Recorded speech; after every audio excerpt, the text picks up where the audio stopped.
Assalamualaikum warahmatullahi wabarakatuh. Perkenalkan nama saya Nur Fadila dengan NIM 2362529. Saya dari kelompok 3 dengan judul materi metode rekursif dan algoritma quicksort. Langsung saja ke materinya.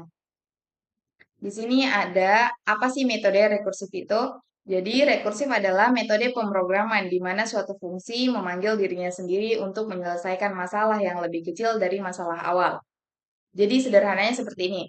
Tujuan dari rekursif itu adalah menyelesaikan masalah besar dengan cara memecahkannya jadi masalah yang lebih kecil sampai ketemu bagian yang paling sederhana. Selanjutnya ada struktur dasar rekursif. Nah, pertama ada base case atau kasus dasar. Bagian dari fungsi yang tidak memanggil dirinya lagi. Ini adalah syarat berhenti agar fungsi tidak berjalan terus-menerus tanpa henti. Oke, jadi base case atau kasus dasar ini semacam titik berhenti, di mana bagian ini penting, sangat penting karena dia yang menghentikan fungsi dari memanggil dirinya terus-menerus. Kalau tidak ada base case atau kasus dasar ini, program bisa jalan terus sampai error. Struktur yang kedua ada recursive case atau kasus rekursif. Bagian dari fungsi di mana fungsi memanggil dirinya sendiri dengan data yang lebih kecil atau lebih sederhana. Oke, jadi recursive case ini adalah bagian di mana fungsi memanggil dirinya sendiri, tapi dengan masalah yang lebih kecil. Jadi dia terus memperkecil masalahnya sampai akhirnya ketemu dengan masalah yang paling sederhana yang disebut base case. Jadi contoh dari recursive case ini, misalnya, kalau kita menghitung faktorial 5, maka fungsi itu akan memanggil faktorial mulai dari faktorial 4, faktorial 3, faktorial 2, sampai akhirnya faktorial 1 yang merupakan base case-nya. Selanjutnya ada implementasi rekursif. Def faktorial n, if n sama dengan 1, return 1, else return n faktorial n dikurang 1.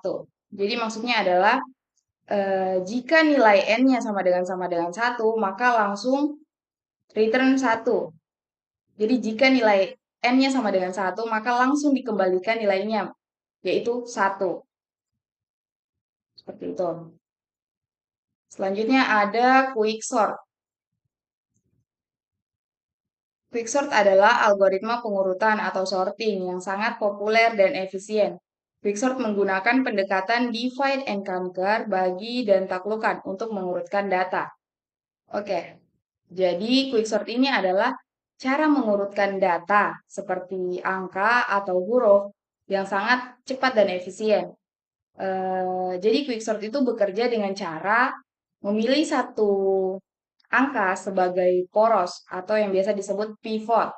Lalu memisahkan angka-angka yang lainnya tadi menjadi dua bagian. Yang pertama, yang lebih kecil dari pivot. Yang kedua, yang lebih besar dari pivot. Lalu proses itu tadi diulang terus sampai semua data tersusun rapi. Kemudian setelah datanya tersusun rapi, hasilnya tadi itu bakal digabungkan. Selanjutnya, cara kerja quicksort. Yang pertama, pilih pivot. Ambil satu elemen dari daftar sebagai pivot. Pivot bisa elemen pertama, terakhir, tengah, atau acak. Kemudian yang kedua, partisi pemisahan. Tempatkan semua elemen yang lebih kecil dari pivot di sebelah kiri dan tempatkan semua elemen yang lebih besar dari pivot di sebelah kanan. Ketiga, rekursif. Ulangi proses untuk bagian kiri dan kanan secara rekursif hingga hanya satu elemen atau kosong. Jadi cara kerja quicksort ini kita ambil permisalan. Misal kita punya data yaitu 7, 2, 4, dan 9. Kemudian kita pilih 7 sebagai pivotnya. Jadi 7 ini adalah pivot. Kemudian angka yang lain tadi itu kita bagi menjadi 2. Yang pertama yang lebih kecil dari pivot, yang lebih kecil dari 7. Kemudian yang kedua yang lebih besar dari 7. Yang lebih kecil dari 7 ada 2 dan 4. Yang lebih besar dari 7 ada 9. Lalu, ulangi proses untuk bagian kiri dan kanan secara rekursif hingga hanya ada satu elemen atau kosong. Jadi proses bagian kiri dan kanan itu bakal berulang secara rekursif sampai datanya itu tersusun rapi. Kemudian setelah tersusun rapi, hasilnya itu di akhir bakal digabungkan. Jadi begitu cara kerja quicksort. Selanjutnya sedikit hubungan rekursif dan quicksort. Jadi quicksort itu menggunakan rekursif karena proses mengurutkan bagian kiri dan kanan dilakukan dengan memanggil fungsi yang sama secara berulang. Jadi setiap kali quicksort membagi data menjadi dua bagian, dia akan memanggil dirinya sendiri untuk mengurutkan masing-masing bagian. Jadi itulah rekursif. Assalamualaikum warahmatullahi wabarakatuh. Perkenalkan, nama saya Muhammad Sri Alif dengan NIM 2362521. Saya akan melanjutkan pembahasan dari teman saya sebelumnya. Sini saya akan membahas tentang pengurutan data menggunakan algoritma quicksort. Dan di sini ada 50 data yang teracak. Kita akan mengurutkan yang terkecil hingga yang terbesar. Pertama-tama, sebelum kita mengurutkan itu, kita menentukan dulu pivotnya. Nah, pivotnya itu bisa di awal elemen, di awal array, atau di akhir, atau bisa di tengah. Nah, kali ini saya akan menggunakan pivotnya itu yang di akhir, yaitu 20 itu sebagai pivot. Nah, habis itu kita pisahkan data yang kiri itu data yang kurang dari 20, dan yang di kanan itu data yang lebih dari 20. Nah, kita pisahkan dulu.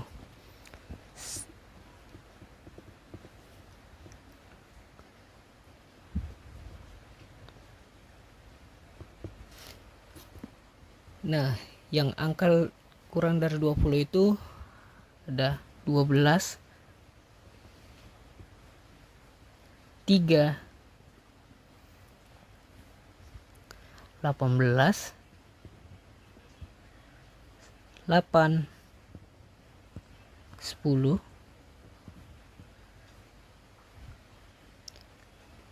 5, 15, 11, 1, 4, 19, 13, 7, 14, 6.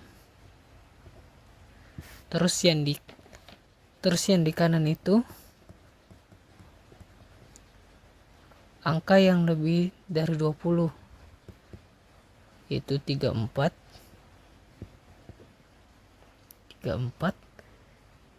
78, 23, 56, 89,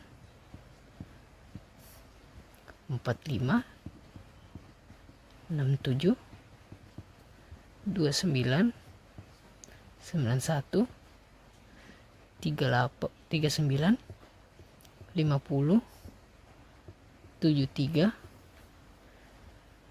24, 66, 90, 44, 38, 59,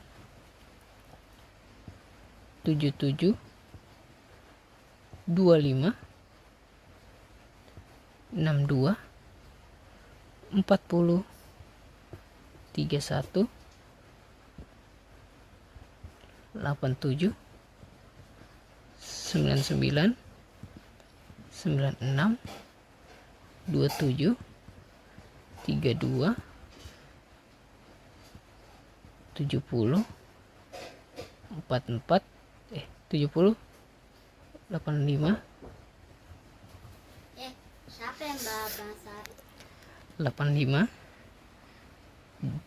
26, 98, 21, 21, 33.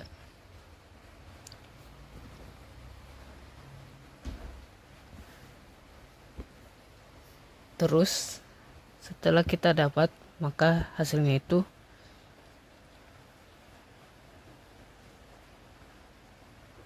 kiri, hasil kirinya ditambah dengan pivotnya tadi 20 ditambah dengan hasil kanannya.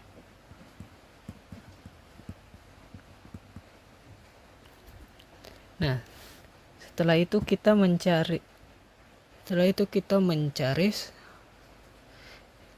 sub array di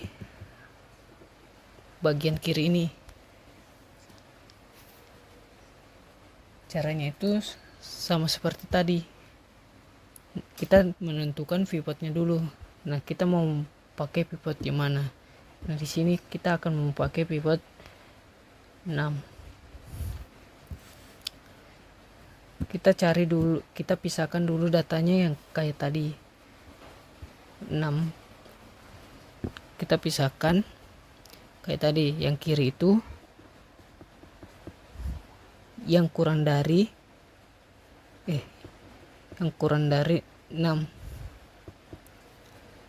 Kurang dari 6 itu ada 3. Itu 3, 5,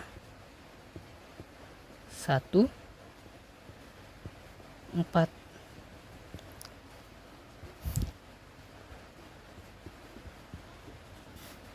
Terus yang di kanan itu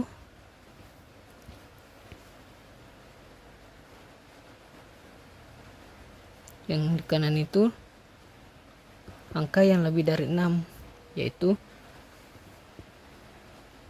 12, 18, 8, 10, 15, 11, 19, 13, 14, 7, 14.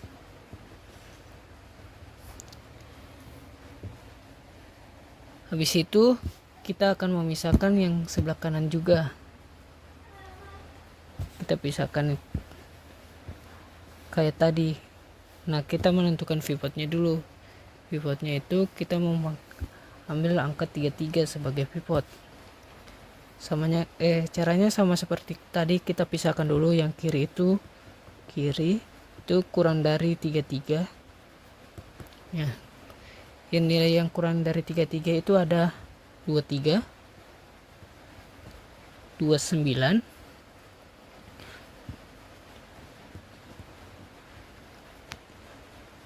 24, 25,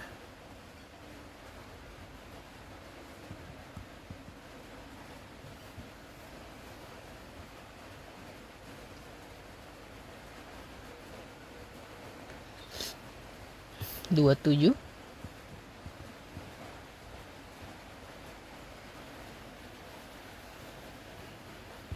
26,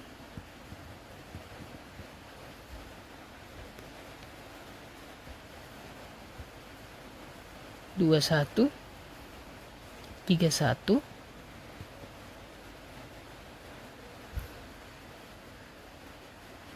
1, 32,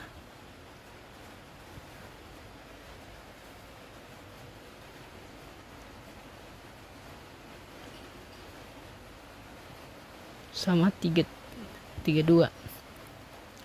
Terus kita mencari yang kanannya lagi. Kanannya yang lebih dari 33, yaitu ada 34, 34, 78, 56, 89, 45, 67, 91, 39, 50, 50, 73, 66, 90, 44, 38, 59, 77, 62,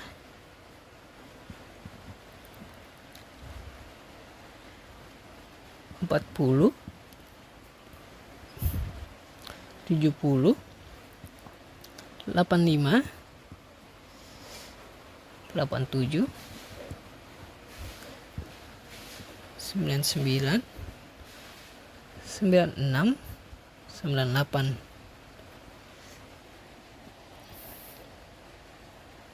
Nah, ini dilakukan secara terus-menerus sampai mendapatkan hasil yang sudah teratur, yaitu dari angka terkecil hingga terbesar. Jadi data yang sudah terurutkan itu adalah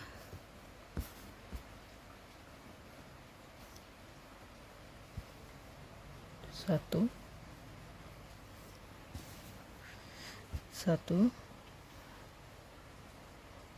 3, 4, 5, 6,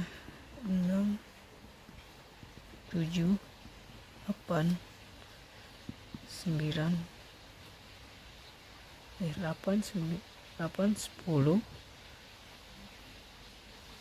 11, 12, 13, 14,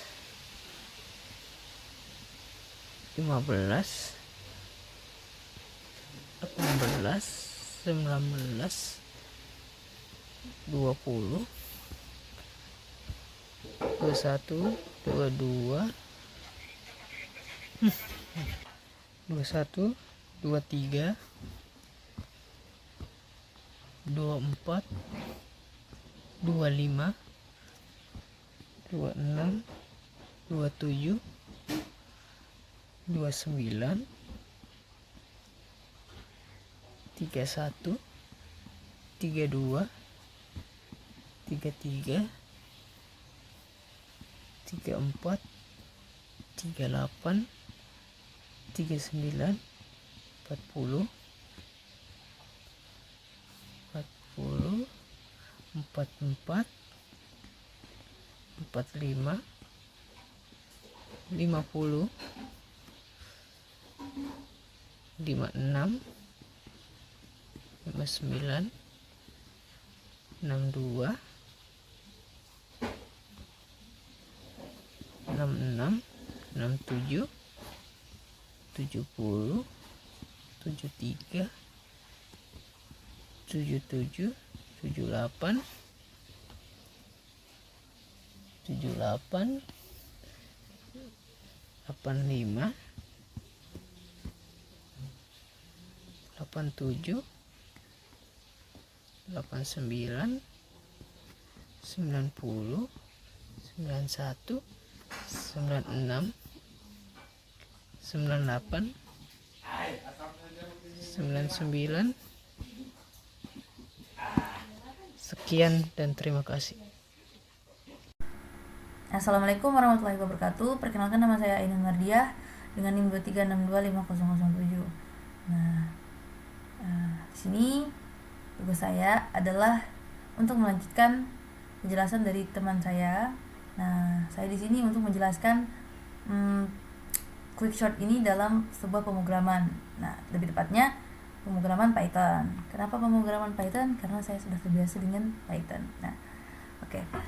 Tanpa berlama-lama, Di sini saya jelaskan dulu. Pertama, di sini ada di line 1 ada import random. Import random ini apa? Import random ini adalah modul dalam Python yang berisi yang nanti fungsinya itu untuk mengambil nilai acak yang akan kita urutkan nantinya. Nah, kemudian di line 3 ada def quick sort dengan parameter data. Ini apa maksudnya? Ini adalah fungsi quick sort dengan yang berisi parameternya itu list data nanti yang akan kita isi. Nah, terus ada if len data kurang dari sama dengan 1, maka return data. Nah, ini apa? Ini adalah sebuah base case atau penghentian rekursi. Nah, di sini itu jika data itu kurang dari sama dengan 1, berarti data itu sudah selesai atau sudah kosong. Nah, maka dia akan mengembalikan data tersebut. Nah, return data itu fungsinya untuk mengembalikan data tersebut. Kemudian di sini ada else. Else itu jika tidak, maka sini kita punya pivot sama dengan data 0. Nah, pivot ini apa? Pivot itu adalah sebuah pivot itu berisi sebuah elemen yang akan kita jadikan acuan untuk membagi data menjadi 2 bagian. Nah,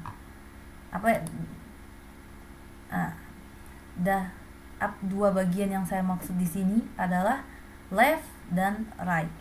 Nah, di sini kenapa pivotnya sama dengan data 0? Nah, maksudnya data 0 ini maksudnya elemennya itu diambil dari elemen pertama nanti.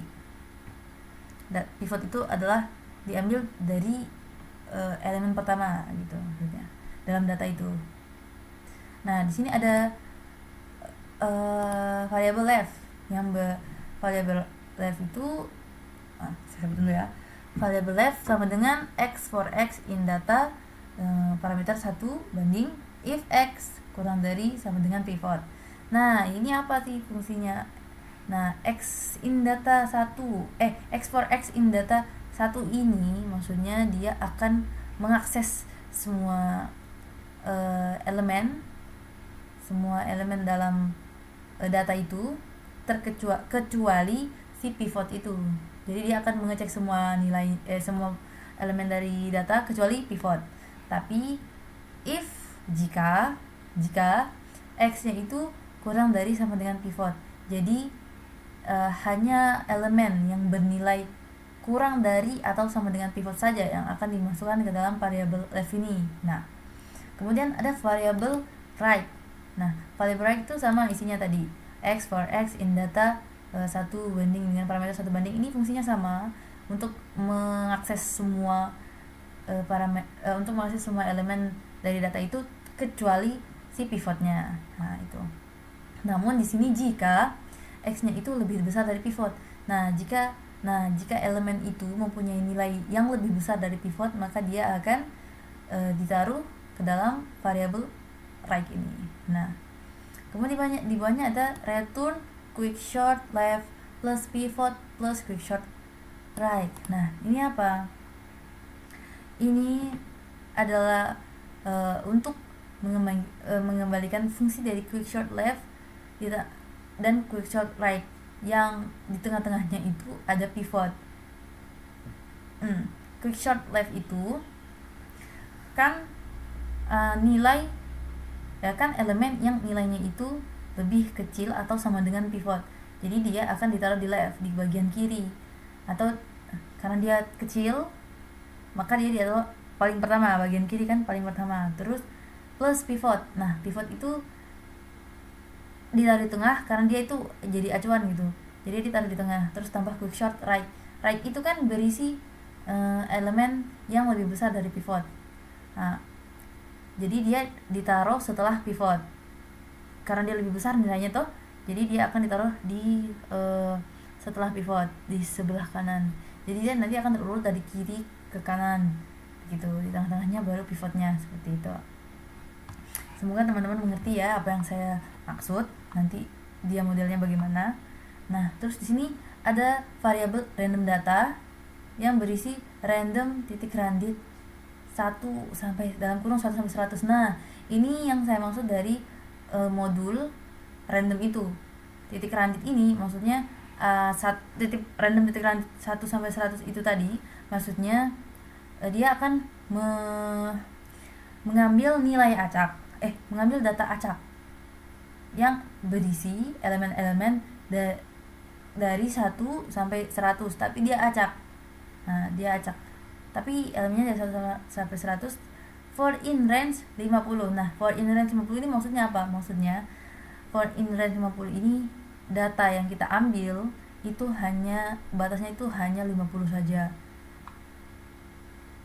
Jadi penyanyi itu data penyampaiannya itu hanya 50 saja nanti yang kita ambil.